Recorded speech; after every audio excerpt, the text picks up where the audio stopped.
प्रिय विद्यार्थियों, आज अपन संपूर्ण क्लासिकल मॉडल यानी कंप्लीट क्लासिकल मॉडल का अध्ययन करेंगे।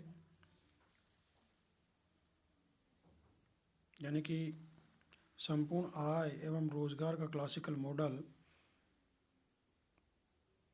पर प्रकाश डालेंगे। क्लासिकल मॉडल का अध्ययन देखिए अपन दो शीर्षकों के अंतर्गत कर सकते हैं। पहला है इसमें बचत व विनियोग रहित क्लासिकल मॉडल और दूसरा है बचत व विनियोग सहित क्लासिकल मॉडल। तो इनमें सबसे पहले अपन फर्स्ट वाले को लेंगे, बचत व विनियोग रहित classical model without saving and investment. तो देखिए इसमें क्या है कि ये जो सिद्धांत है इस मान्यता पर आधारित है कि उत्पादन प्रक्रिया में उत्पादन साधनों को प्राप्त संपूर्ण आय उपभोग पर खर्च कर दी जाती है, अर्थात आय के कुछ भाग को बचत के रूप में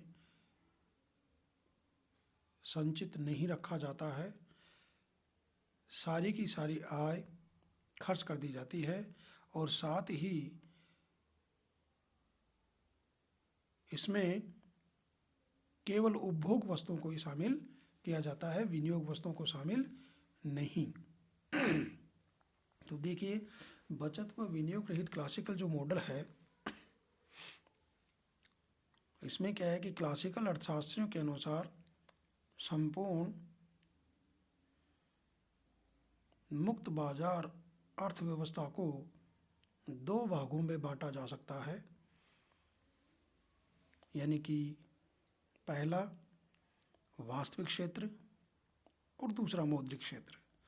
वास्तविक क्षेत्र में श्रम बाजार वस्तु बाजार को शामिल करते हैं और मौद्रिक क्षेत्र में मुद्रा बाजार को शामिल करते हैं।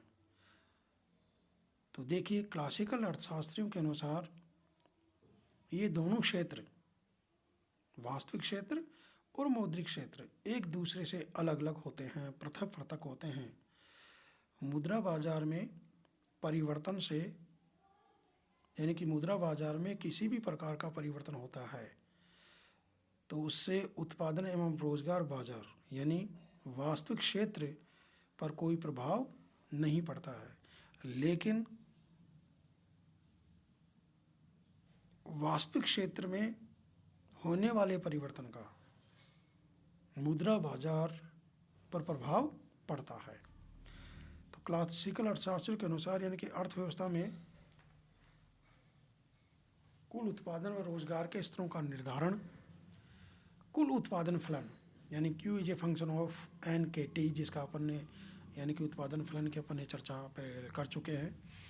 कुल उत्पादन फलन तथा श्रम की कुल मांग एवं श्रम की कुल पूर्ति की शक्तियों के द्वारा होता है। साथ ही अर्थव्यवस्था में दीर्घ काल में पूर्ण रोजगार हमेशा पाया जाता है। ये क्लासिकल अर्थशास्त्रियों का ये कहना है कि दीर्घ काल में हमेशा पूर्ण रोजगार पाया जाता है, बेरोजगारी अल्पकालीन होती है जो अपने आप समाप्त हो जाती है। उनका कहना है कि बेरोजगारी अल्पकालीन होती है जो अपने आप समाप्त हो जाती है तथा ऐच्छिक होती है।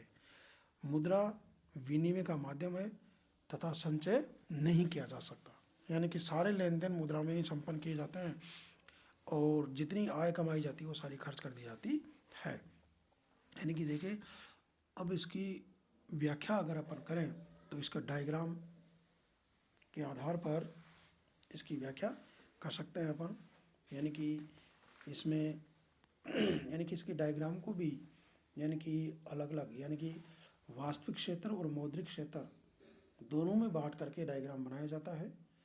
और इसके पहला जो फर्स्ट जो डायग्राम है, जो चित्र है, उसमें कुल उत्पादन फलन वक्र है और दूसरे वाले में यानी कि श्रम का मांग और श्रम का पूर्ति वक्र होता है और तीसरे जो डायग्राम है उसमें मुद्रा का पूर्ति वक्र होता है और फोर्थ जिसमें यानी कि वास्तविक मजदूरी रेखा को दर्शाया जाता है। तो देखिए रेखा चित्र में यानी कि 1 व 2 में अर्थव्यवस्था का वास्तविक क्षेत्र उत्पादन और रोजगार और इसके 3 और चौथे भाग में यानी कि मौद्रिक क्षेत्र सामान्य कीमत स्तर व मौद्रिक मजदूरी को दर्शाया गया है। चित्र में कुल उत्पादन फलन यानी कि डायग्राम फर्स्ट में कुल उत्पादन वक्र है जो यह प्रदर्शित करता है कि अर्थव्यवस्था में कुल पूंजी स्टॉक एवं उत्पादन तकनीक स्थिर रहते हुए श्रम की अतिरिक्त इकाइयों द्वारा क्रम से घटती दर के अनुसार कुल उत्पादन में वृद्धि होती है। साथ ही कुल उत्पादन फलन धनात्मक ढाल का है और इसका ढाल घटता जाता है। रेखा चित्र 2 में क्या है कि श्रम का मांग और पूर्ति वक्र को लिया गया है और ई बिंदु यानी कि जहाँ पर श्रम का मांग वक्र और श्रम का पूर्ति वक्र एक दूसरे को काटते हैं साम्य बिंदु है और यहाँ इस साम्य बिंदु पर रोजगार N1 और वास्तविक मजदूरी W/P1 का निर्धारण होता है। वास्तविक मजदूरी W/P1 पर श्रम की कुल मांग एवं श्रम की कुल पूर्ति बराबर है, अतः यहाँ अर्थव्यवस्था में पूर्ण रोजगार है। अब यदि श्रम बाजार में वास्तविक मजदूरी दर यानी कि साम्य वास्तविक मजदूरी दर W/P1 से अधिक हो जाती है तो यानी कि क्लासिकल अर्थशास्त्रियों का कहना है कि अर्थव्यवस्था में श्रम की पूर्ति अधिक होगी। क्लासिकल अर्थशास्त्रियों का यह कहने का मतलब है कि यदि श्रम बाजार में वास्तविक मजदूरी दर साम्य वास्तविक मजदूरी दर W/P1 से अधिक हो जाती है तो अर्थव्यवस्था में श्रम की पूर्ति अधिक होगी, यानी कि मांग की तुलना में श्रम की पूर्ति अधिक होगी। ऐसी स्थिति में क्लासिकल अर्थशास्त्रियों का कहना है कि रोजगार प्राप्त करने के लिए श्रमिकों में प्रतिस्पर्धा होने के कारण मजदूरी की दर घटकर पुनः साम्य वास्तविक मजदूरी दर W/P1 के बराबर हो जाएगी। इसके विपरीत यदि वास्तविक मजदूरी की दर साम्य वास्तविक मजदूरी की दर W/P1 से घटकर कम हो जाती है तो अर्थव्यवस्था में श्रम की मांग श्रम की पूर्ति की तुलना में अधिक होगी। अतः क्लासिकल अर्थशास्त्रियों का कहना है कि ऐसी स्थिति में फार्म मालिकों में श्रम सेवाओं को प्राप्त करने के लिए परस्पर प्रतिस्पर्धा होने से श्रम महंगा होगा, जिससे मजदूरी की दर को बढ़ाना होगा और यह मजदूरी की दर पुनः साम्य वास्तविक मजदूरी की दर W/P1 के बराबर होगी और अर्थव्यवस्था में हमेशा पूर्ण रोजगार बना रहेगा।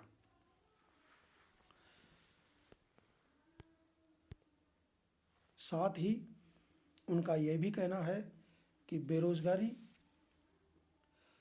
एक अल्पकालीन धारणा है, यानी कि क्लासिकल अर्थशास्त्रियों का यह भी कहना है कि बेरोजगारी एक अल्पकालीन धारणा है जो अपने आप समाप्त हो जाती है। और डायग्राम में यानी कि रेखा चित्र में 2 में W/P1 वास्तविक मजदूरी दर पर जो भी व्यक्ति बेरोजगार है वह अपनी स्वेच्छा से बेरोजगार है, क्योंकि वह व्यक्ति प्रचलित वास्तविक मजदूरी W/P1 पर काम करना नहीं चाहता है।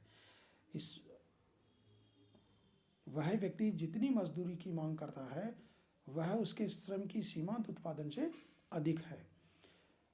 व्यक्तिगत फर्म की दृष्टि से यानी कि श्रम का मांग वक्र DN श्रम का सीमांत उत्पादन वक्र MPL भी कहलाता है तथा यह ऋणात्मक ढाल का होता है। श्रम का MPL वक्र कुल उत्पादन फलन का ढाल होता है, अतः MPL वक्र घटता जाता है परंतु धनात्मक होता है। इसका यह कारण है कि कुल उत्पादन फलन का धनात्मक ढाल घटता जाता है। यानी कि रेखा चित्र में फर्स्ट में N1 रोजगार के स्तर पर उत्पादन Q1 है, Q1 उत्पादन के स्तर पर मुद्रा की पूर्ति MV दिए हुए होने पर चित्र के भाग 3 में कीमत का निर्धारण P1 पर होता है। साथ ही रेखा चित्र के भाग 4 में मौद्रिक मजदूरी रेखा W/P1 को दर्शाया गया है, जहां कीमत P1 पर मौद्रिक मजदूरी W1 का निर्धारण होता है। ये क्लासिकल मॉडल यानी कि व्याख्या है जिसको अपन ने डायग्राम के आधार पर समझा है। और अगली वाली जब क्लास होगी तो अपन यानी कि इस क्लासिकल मॉडल में क्या क्या परिवर्तन होते हैं, किन किन चीज़ों का प्रभाव होता है, यानी कि वास्तविक क्षेत्र में परिवर्तन का यानी कि मौद्रिक क्षेत्र पर क्या प्रभाव होता है, ये भी अपन देखेंगे। यानी कि मुद्रा की पूर्ति में परिवर्तन करने पर क्या परिवर्तन होंगे, ये सारी चीज़ें अगली वाली क्लास में अपन इनका अध्ययन करेंगे। इनका डायग्राम भी बनाएंगे और डायग्राम के आधार पर इनका अध्ययन किया जाएगा। ये था आपका क्लासिकल मॉडल।